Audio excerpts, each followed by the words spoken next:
जी, अस्सलाम वालेकुम। मेरा नाम मोहम्मद खान है और आज की इस वीडियो में मैं आपको बताऊंगा कि आपने किस तरह से कंटेंट रिसर्च करनी है सोशल मीडिया मैनेजमेंट के लिए।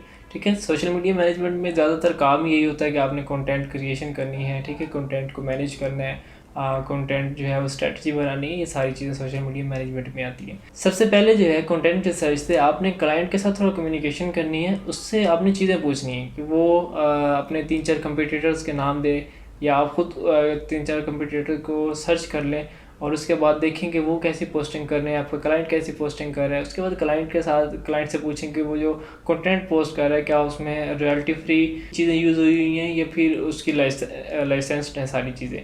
तो ये सारी चीज़ें आपने क्लाइंट के साथ कंफर्म करनी है। देन आपने अपनी उस पर रिसर्च शुरू करनी है। ठीक है, उसमें होगा क्या, उसमें होगा ये कि सबसे पहले आपने ये चीज़ डिसाइड करनी है कि क्या जो आप कंटेंट बनाएंगे वो इमोशंस पे बेस करेगा या फिर वो जो है वो लॉजिक पे बेस करेगा। दो तरह का कंटेंट होता है, ये इमोशनल होता है या फिर लॉजिकल होता है। लेट्स सपोज मैं आपको एग्जांपल से समझाता हूँ। लॉजिकल का मतलब है कि उसमें लॉजिक्स देनी है। लेट्स सपोज मैं कहता हूँ कि ये आपको ये जो लेदर वॉयलेट है ये आपने क्यों ख़रीदना है, एक उससे लॉजिक दूंगा कि जी इसकी क्वालिटी बेहतर है, इसके जो लेदर है वो प्योर यूज़ हुई है, ओरिजिनल लेदर है, ये हैंडमेड है, ये इसकी ये वारंटी है, इसके अंदर ये खसूसियत है। ये सारी चीज़ें लॉजिकल हैं।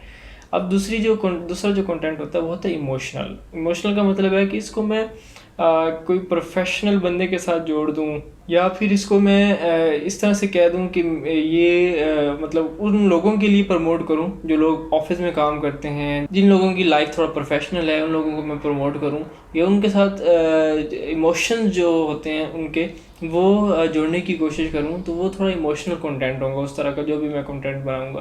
तो ये दो तरह का कंटेंट होता है जो कि ज़्यादातर इस वक्त मार्केट में चलता है। ये आपने खुद एनालिसिस करना है।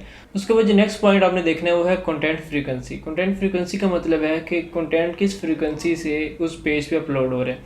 कुछ पेजेस होते हैं उन पे आपने देखा होगा कि कंटेंट जो है वो मतलब 30 के 30 दिन अपलोड होता है। कुछ पेजेस पे कंटेंट वीक में एक दफ़ा अपलोड होता है, मतलब कि पूरे मंथ में 4 पोस्ट लगेंगी।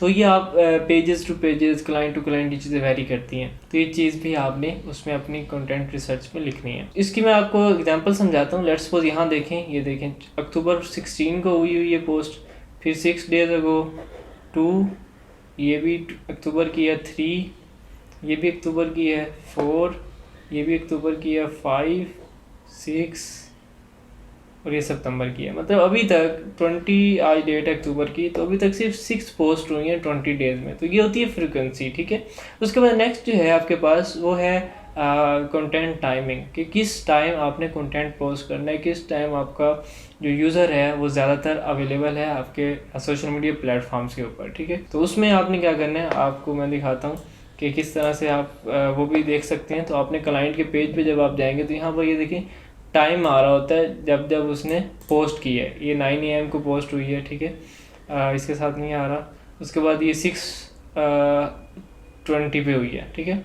मतलब 6:20 पे हुई है। ये 3 बजे हुई है, ये भी 3 बजे हुई है, ये 12 बजे हुई है, ये 12:45 हुई है। तो इस तरह से आपने कंटेंट टाइमिंग देखनी है कि किस तरह का कंटेंट जो है वो कब कब पोस्ट हो रहा है उस पेज के ऊपर।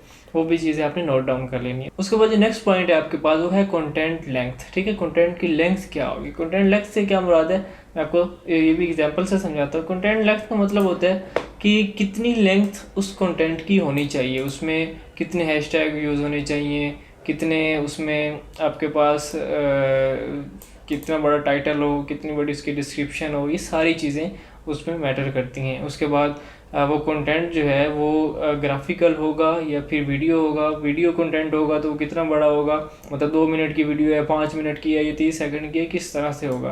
तो ये सारी चीज़ें जो हैं वो कंटेंट आपका कंटेंट लेंथ में आती हैं। ठीक है, उसके बाद जो नेक्स्ट पॉइंट है आपके पास वो है हैशटैग। ठीक है, इंस्टाग्राम के लिए आपने हैशटैग जो है वो अलग से बना के रिसर्च करके उसके लिए रख लेनी है, ताकि आपको बाद में टेंशन ना हो। जो भी उसके क्लाइंट के रिलेटेड कीवर्ड्स होंगे उस तरह से आपने हैशटैग रिसर्च कर लेनी है। इंस्टाग्राम हैशटैग के लिए मैं आपको एक वेबसाइट बताता हूँ जो कि है inflect.com। यहाँ से आप नोट डाउन कर लें।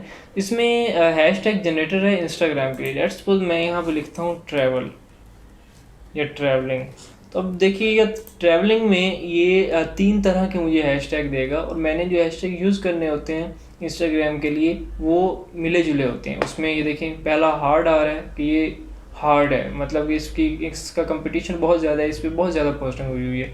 उसके बाद मीडियम आ रहा है, ठीक है, मिलियन वाला सारा हार्ड है कि इतनी मिलियंस इसमें पोस्ट हो चुकी हैं। उसके बाद एवरेज आ रहा है कि ट्रैवलिंग से रिलेटेड इतनी पोस्ट हो चुकी हैं, ये लेस देन 1 मिलियन है।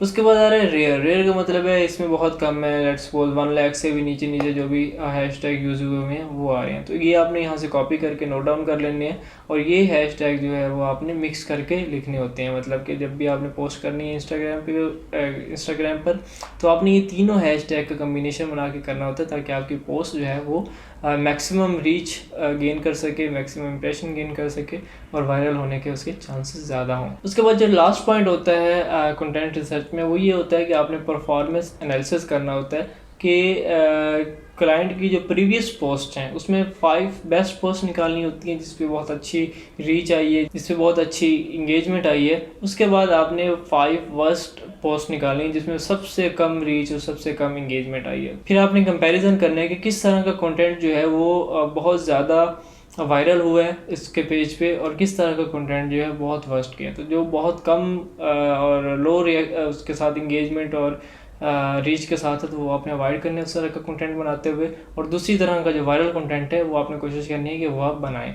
तो इस तरह से आप कंटेंट रिसर्च अपनी कंप्लीट करेंगे। नेक्स्ट इंशाल्लाह मैं आपको बताऊंगा कि आप किस तरह से कंटेंट कैलेंडर बना सकते हैं, ठीक है। इसके बाद आपने कंटेंट कैलेंडर बनाना है जिसमें ये सारे टॉपिक्स लिखेंगे, चीज़ें नोट डाउन करेंगे, कितने दिन में क्या कब कब पोस्ट करनी है, ये सारी चीज़ें हम उस वीडियो में इंशाल्लाह देखेंगे। उसके बाद फिर उसके में कंटेंट क्रिएशन भी देखेंगे। Thank you so much. अल्लाह हाफिज़।